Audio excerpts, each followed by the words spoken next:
All right, we're going to look at the properties of functions. Now, again, there's notes that if you click on in the website, you'll see above this video, you'll see the notes that you can read if you want to see them printed out. But I still want to read through the notes as well for us. So some of the terminology we're going to learn here is called domain and range. And we're going to use domain and range a lot in this course. So domain is the set of the first elements in a relation. We're going to call those the x values most likely moving forward. Range would be the set of the related second elements in a relation. Those are going to be the y values. So it's going to be the second column in a table or in an arrow diagram.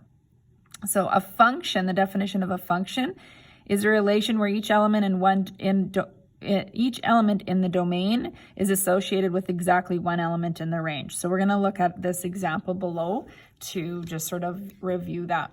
So if you take here the number of wheels on a compared to the vehicle, I guess we'll call it, that it's on. So for example, 1 is a unicycle, 2 could be on a bicycle, motorcycle, 3 is on a tricycle, 4 is on a car.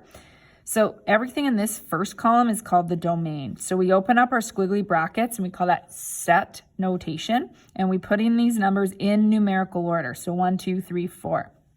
The range is going to be the second column.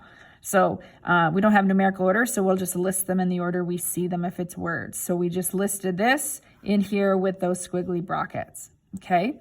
It is not a function because the number 2 is associated with bicycle and motorcycle. So if you've got 2 arrowheads coming off of something in the first column, then it is not a function.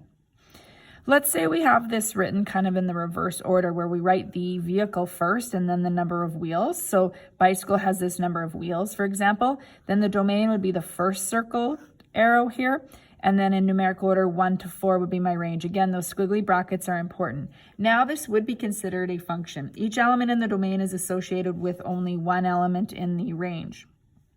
So if you see here, it's okay that it can point to 2, okay, but there is just one single arrowhead coming off of each one, whereas here there was 2 arrowheads coming off of that. So that's sort of the easiest way to look at it when you're trying to figure out if something is a function when you're looking at domain and range and arrow diagrams.